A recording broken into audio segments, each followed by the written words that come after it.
Bismillahirrahmanirrahim. Assalamualaikum warahmatullahi wabarakatuh. Salam sejahtera bagi kita semua. Shalom, Om Swastiastu, Namo Buddhaya, Salam Kebajikan. Kepada yang terhormat, Dr. Subelo Wiono SHMPD, selaku dosen mata kuliah Antropologi Hukum, serta teman-teman sekalian yang melihat video ini, izinkan di sini saya akan mempresentasikan hasil kerja saya yang berjudul Analisis Prinsip Penyelesaian Sengketa dalam Masyarakat Modern dan Masyarakat Bersahaja untuk memenuhi tugas mata kuliah Antropologi Hukum. Pertama-tama, izinkan saya memperkenalkan diri saya. Perkenalkan, nama saya Zaina Zulfika Saptajianti dengan NIM 23-10012, mahasiswa Fakultas Hukum Universitas Pasundan semester 6. Di sini lanjut saja, saya akan langsung kepada materinya, yaitu pendahuluan. Penyelesaian sengketa merupakan bagian penting dalam sistem sosial dan hukum. Setiap masyarakat memiliki prinsip dan mekanisme berbeda dalam menyelesaikan konflik, tergantung pada kompleksitas sosial, struktur kekuasaan, serta budaya hukumnya. Dalam kajian antropologi hukum, misalnya pemikiran Laura Nader, penyelesaian sengketa dipahami bukan hanya sebagai proses hukum formal, tetapi juga sebagai mekanisme sosial untuk memulihkan keseimbangan masyarakat. Yang selanjutnya, landasan teori. Yang pertama ada antropologi hukum dari Sally Faulkner. Menurutnya, masyarakat memiliki ruang semi-otonom. Artinya, komunitas seperti masyarakat adat mampu menciptakan dan menegakkan aturan sendiri tanpa harus selalu bergantung pada negara. Kemudian ada dari Laura Nader. Ia menjelaskan konsep harmoni ideologi, yaitu masyarakat lebih mengutamakan harmoni daripada konflik terbuka. Oleh karena itu, penyelesaian sengketa dalam masyarakat tradisional lebih menekankan perdamaian daripada penghukuman. Selanjutnya ada teori legal pluralism atau pluralisme hukum yang menjelaskan bahwa dalam satu negara bisa terdapat lebih dari satu sistem hukum yang hidup berdampingan di Indonesia, Di Indonesia, hukum adat tetap diakui dalam konstitusi, sehingga penyelesaian sengketa bisa dilakukan melalui jalur formal maupun jalur adat. Lalu selanjutnya, penyelesaian sengketa adat diakui dalam yang pertama ada Undang-Undang Dasar 1945 Pasal 18B Ayat 2 yang menyatakan negara mengakui dan menghormati kesatuan-kesatuan masyarakat, hukum adat, serta hak-hak tradisionalnya sepanjang masih hidup dan sesuai dengan perkembangan masyarakat, dan prinsip negara kesatuan Republik Indonesia yang diatur dalam undang-undang. Selanjutnya, ada Undang-Undang Nomor 6 Tahun 2014 yang menjelaskan mengakui desa adat sebagai entitas pemerintahan berbasis hukum adat serta memberi ruang penyelesaian sengketa melalui mekanisme adat di tingkat desa. Lalu selanjutnya ada prinsip-prinsip penyelesaian sengketa adat. Prinsip penyelesaian sengketa dalam masyarakat hukum adat merupakan mekanisme penyelesaian konflik yang dilakukan berdasarkan nilai, norma, dan kebiasaan yang hidup dalam masyarakat. Penyelesaian ini biasanya dilakukan melalui lembaga adat atau tokoh masyarakat dengan tujuan mencapai perdamaian dan menjaga keharmonisan sosial. Prinsip pertama yaitu ada prinsip musyawarah dan mufakat. Prinsip utama dalam penyelesaian sengketa adat adalah musyawarah untuk mencapai mufakat. Para pihak yang bersengketa dipertemukan untuk membicarakan permasalahan secara bersama-sama sehingga tercapai kesepakatan yang diterima oleh semua para pihak. Dalam proses ini biasanya hadir tokoh adat, pemuka masyarakat, atau pemimpin adat sebagai penengah yang membantu mencari solusi yang adil dan diterima oleh komunitas. Tujuan dari prinsip ini adalah menghindari konflik berkepanjangan serta menjaga persatuan masyarakat. Prinsip yang kedua adalah prinsip kekeluargaan dan perdamaian. Penyelesaian sengketa adat berlandaskan pada asas kekeluargaan, di mana para pihak dianggap sebagai bagian dari salah satu komunitas. Oleh karena itu, penyelesaian sengketa tidak bertujuan untuk menentukan pihak yang mana yang menang atau pihak mana yang kalah, tetapi untuk menciptakan perdamaian dan memulihkan hubungan sosial yang terganggu akibat konflik. Dengan pendekatan ini, masyarakat dapat kembali hidup harmonis setelah sengketa selesai. Lalu, prinsip selanjutnya adalah ada prinsip restoratif atau pemulihan.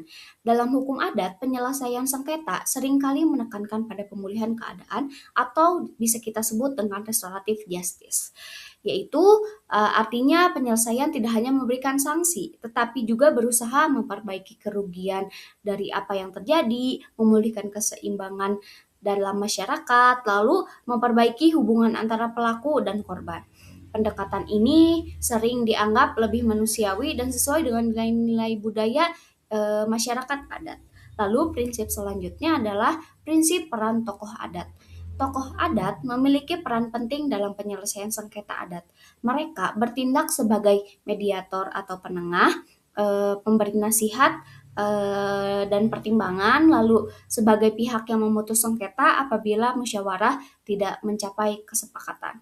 Tokoh adat biasanya adalah kepala adat atau pemuka masyarakat yang dihormati karena dianggap memahami norma adat yang berlaku. Lalu prinsip yang terakhir adalah prinsip kepatuhan terhadap hukum adat. Setiap penyelesaian sengketa harus berlandaskan kepada nilai dan norma hukum adat yang berlaku di dalam masyarakat tersebut.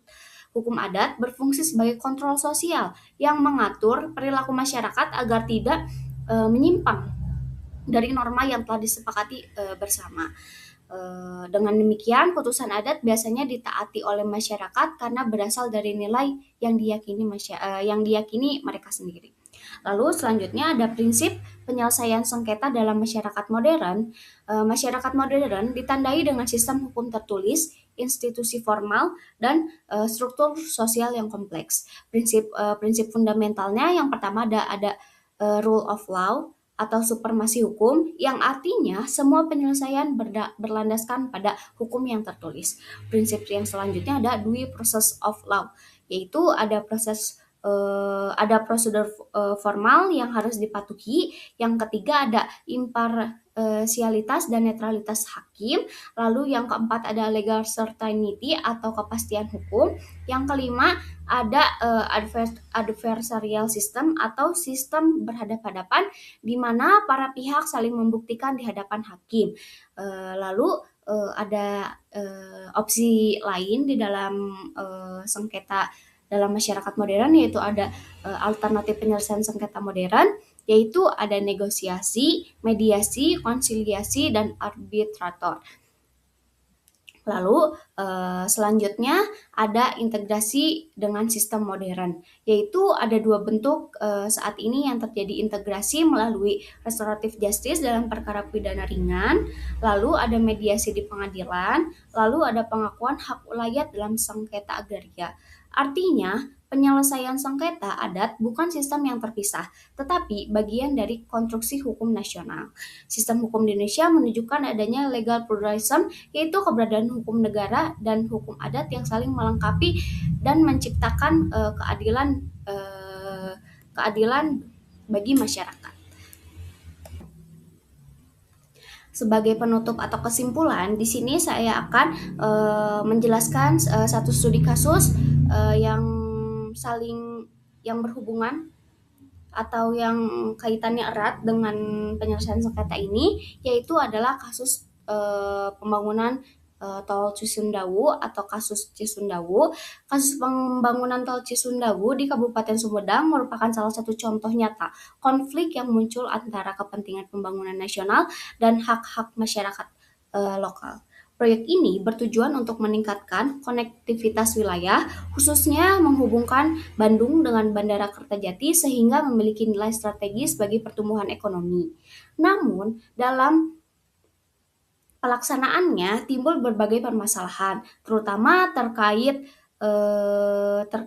pembebasan lahan. Banyak warga merasa bahwa nilai ganti rugi yang diberikan tidak sesuai dengan nilai ekonomis, di mana maupun nilai historis tanah mereka. Selain itu, dapat pula persoalan mengenai status kepemilikan tanah, di mana sebagian masyarakat mengklaim bahwa tanah tersebut sebagian dari tanah adat yang diwariskan secara turun-temurun. Meskipun tidak diakui secara formal, dalam sistem hukum pertanahan negara, konflik ini menunjukkan bahwa adanya benturan antara hukum positif yang berbasis pada bukti administratif seperti sertifikat tanah dengan hukum adat yang lebih menekankan pada penguasaan dan pengakuan secara sosial dalam komunitas. Dalam banyak kasus, masyarakat adat tidak memiliki dokumen resmi, tetapi secara de facto telah menguasai dan memanfaatkan tanah tersebut selama puluhan bahkan ratusan tahun. Hal ini menimbulkan ketidakpuasan dan resistensi dari masyarakat ketika tanah mereka diambil untuk kepentingan pembangunan tanpa pengakuan yang memadai terhadap sistem hukum adat yang mereka anut. Dalam konteks penyelesaian konflik adat, kasus Cisundawu memberikan gambaran bahwa pendekatan formal semata-mata tidak cukup untuk menyelesaikan sengketa kompleks. Pemerintah dan pihak terkait kemudian menempuh berbagai upaya penyelesaian melalui musyawarah dengan masyarakat. Musyawarah ini melibatkan berbagai pihak, termasuk warga yang terdampak, aparat pemerintahan, serta tokoh masyarakat atau tokoh adat yang memiliki pengaruh di lingkungan setempat. Pendekatan ini sejalan dengan prinsip penyelesaian sengketa adat yang mengutamakan dialog, konsensus, dan asas kekeluargaan, di mana solusi dicapai melalui kesepakatan bersama atau bukan melalui paksaan. Selain itu, peran tokoh adat atau tokoh masyarakat menjadi sangat penting dalam proses mediasi. Mereka berfungsi sebagai jembatan komunikasi antara masyarakat dengan pemerintah, serta membantu meredam konflik agar tidak berkepanjangan menjadi lebih besar. Dalam perspektif hukum adat, penyelesaian konflik tidak hanya bertujuan untuk menentukan siapa yang benar atau siapa yang salah seperti yang saya telah jelaskan tadi, tetapi juga memulihkan keseimbangan sosial dalam masyarakat. Oleh karena itu, penyelesaian tidak hanya berfokus pada pemberian ganti rugi dalam bentuk uang, tetapi juga mempertimbangkan aspek sosial seperti berkelanjutan kehidupan masyarakat setelah relokasi, lalu hubungan antar warga, dan rasa keadilan yang dirasakan oleh pihak-pihak terlibat. Dengan demikian, kasus Cisundawu memberikan pelajaran penting bahwa pembangunan yang berkelanjutan harus memperlibatkan aspek sosial dan budaya masyarakat setempat.